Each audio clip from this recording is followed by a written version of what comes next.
address immediately, even though all she could say was, "Husband's name, I need your help. Please come home and help me." One day she called and again was only able to repeat her husband's name. I'll call him John. "John, I need your help. Please come home and help me, John." By the time the first responders arrived on the scene, they found the woman lying dead in her bed. The first unit on scene called dispatch to confirm that it was the woman herself who had called 911, as rigor mortis had already set in. We wrote this off at the fact that the heater of her house wasn't working, and the temperature in the room was about 50 degrees. We continued to receive 911 calls from that woman at that address for just over a year after she passed away. Even after her home was vandalized and burned to the ground, the phone calls did not stop. "John, I need your help. John, please come home and help me." We were obligated to send a response each time, but not once did we find anyone on or near the property. Multiple calls to the phone company confirmed that the phone line had been disconnected, and the call was not coming from another address. Glass breaking, 1979, New York City. Got a call from a crying child, a little boy, saying his mom and dad were fighting, and his dad said he was going to throw his mom out the window. I could hear a terrible fight going on in the background. Woman screaming, things breaking, man yelling, etc. The poor kid didn't know his address. We didn't have the technology for caller ID and would have to use reverse telephone books to look it up. A trace would take forever. While I'm trying to get the address, I hear a horrific scream and glass breaking.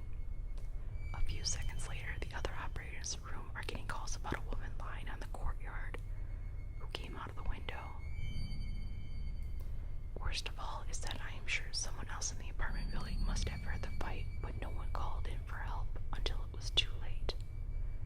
Working 911 in NYC during the 70s and 80s was an absolute nightmare. Alone in the house, the single worst call I have ever received was from a woman who was calling to say that she was hearing weird noises in her house. While walking through her house, she started screaming and told me that there was someone in her house. There were a couple of soft pops, followed by a gargling sound. After the officers had cleared the house and found her, it finally came out during the investigation that her adult son had killed her while he was high and freaking out. Gunshots don't sound like you'd think on the phone. They're rather soft. It's an eerie sound, something so violent being so soft that if you aren't paying attention, you can miss it. Static on the line. My uncle works for dispatch in my town, and he recently told my family of the weirdest call he's ever gotten. He says that he had received a call from a landline one night. When he answered it, there was only static on the other end. This happened 2 more times. Finally, he calls a squad to go check out the address from the caller ID. When the cops got there and walked into the house, they immediately saw that there was a dead body. The person had been dead for 5 months. The craziest part about it is that there was no electricity or any other working utility, so there is no way that they should have been able to get those phone calls into dispatch. A long, raspy exhale. Oh, that freaks me out. Like, I haven't even read the story and I'm already freaked out. Good God. Christmas Eve night, I answered 911 for a hysterical lady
I asked him why he called, and he said, well, the man in the attic finally killed my mom.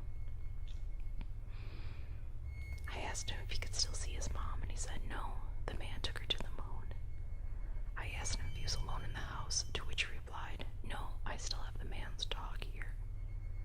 I asked him what the doggy's name was in hopes that it would keep the boy calm. The boy replied, his name is Shaitan. Shaitan. I asked him to say it again, thinking that he said Satan, but he clearly replied, it's Shaitan. By the end of the phone call, the police showed up, and I still don't know whatever happened to the boy and his mother. Years later, I was researching, and according to ancient documents, evil spirits are able to manifest themselves as a dog or other animals. And guess what they're known as?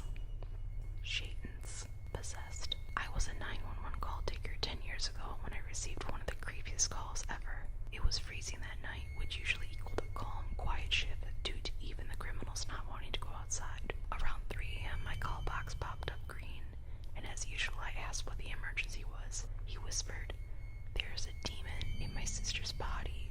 It has been battling me for days. I swear what I heard next chilled me to the core. This unearthly voice began taunting my caller through the door.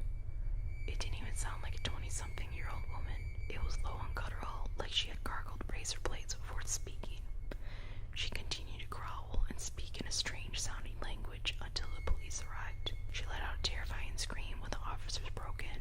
The call was over. I was shaking, and I had to know what happened. Before my shift ended, the commanding officer called in to tell me what they found. He told me that he was going to have nightmares for the rest of his life. When the officers came in, her whole body was covered in self-inflicted scratches. Her one eye had popped a blood vessel and was bright red. Most of what she was wearing was also shredded, and her skin looked like she had been drained of her blood. She was taken in for a psych consult, and you probably guessed, stayed there for a long time. Her brother was okay except for deep gouges in his chest. His sister literally tried to dig out his heart. Okay, well, I think that's enough. My God. Hi, Marty. Do you hear her? She's a sleepy